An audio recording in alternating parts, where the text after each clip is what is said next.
யூசுப் அலைஹிஸ்ஸலாம் சிறையிலிருந்து வெளியாகிறாரு. எப்படி சொல்றாரு? என்னை சிறையிலிருந்து வெளியெடுத்ததன் மூலம் எனக்கு உபகாரம் செய்து அல்லாஹ்வுக்கு எல்லா புகழும். சிறையில போட்டதும் அல்லாஹ்வுடைய விதிதானே, அதை சொல்லல. அது தன் பாவங்களோ தன் பலகீனங்களோடு காரணம். அல்லாஹ்வுடைய அதப பாருங்க. அல்லாஹ்வுடைய இப்ராஹிம் அலைஹிஸ்ஸலாம் சொல்றாரு, அவனே எனக்கு உணவளிக்கிறான், அவனே எனக்கு குடிக்க தருகிறான், அவனே என்னை நோய்வாய்ப்பட்டால் குணப்படுத்துகிறான், அவனே என்னை நோய்வாய்ப்பட செய்கிறான்னு சொல்லல. நோய்வாய்ப்பட்டால் அவனே குணப்படுத்துகிறான். ஆனா இந்த சங்கையற்ற வார்த்தைகள் எங்கள்கிட்ட நிறைய பேர்ட்ட வருதா இல்லையா? அல்லாஹ்வுடைய விஷயத்துல சங்கையற்ற, அல்லாஹ் ஏதோ தெரியும் நம்மளே சோதிக்கிறான், இன்ஷா அல்லாஹ் தரும் அப்படின்னா இது குஃப்ரான வார்த்தை. நீங்க அல்லாஹ்வோட கண்ணியத்தை என்ன செய்யல, நினைக்கவே இல்லை. அல்லாஹ் உங்களை எங்கேயோ வச்சிருப்பான். உங்களோட வார்த்தையால நீங்க எங்கேயோ போயிருவீங்க. உங்களுக்கு சோதனை தார நேரத்துல இப்ப ரசூலுல்லாஹ்வுக்கு அந்த நீங்க நினைச்சு பாருங்க, அந்த கபன் மாதிரி ஒரு சோதனை வைங்களே, அல்லாஹ் உங்களை எங்கேயோ ஒரு அந்தஸ்துல வச்சிருப்பான். நீங்க அதை விளங்காம வார்த்தைகள் என்ன செய்வீங்க கொடுங்க, அல்லாஹ் உதவி அவசரப்படுத்திடுவான். ஏன்? உங்களோட ஈமான பாதுகாக்கிறதுக்காக வேண்டி அல்லாஹ் உதவி அவசரப்படுத்திடுவான். இது உங்களுக்கு தேவையா?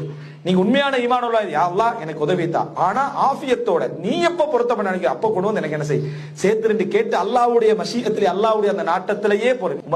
உமர் இப்னு கத்தாப் எல்லாம் சொல்றாங்க, எனக்கு எந்த சோதனை வந்தாலும் அதை நான் அல்லாஹ் போடுவேன். 3 விஷயத்துல. ஒன்று, அது என்ன தீன்ல வரல என்றது.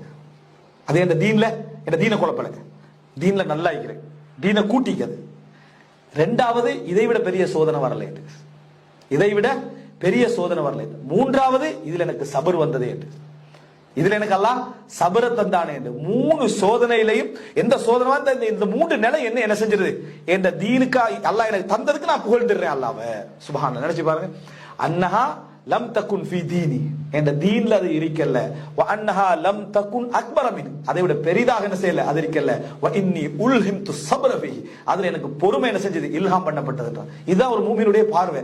இதை விட்டுட்டு வேற மாதிரி போக கூடாது. இமாம் இப்னுல் ஜௌஸி ரஹ்மத்துல்லாஹி என்ன சொல்றாங்க, அல்லாஹ் தஆலா எனக்கு கேட்டதை தந்தால் ஒரு திருப்தி, அதை தராது விட்டால் 2 திருப்தி. தந்தது நான் கேட்டது, தராதது அவன்ட முடிவு, அதனால எனக்கு 2 திருப்தி என்றார்.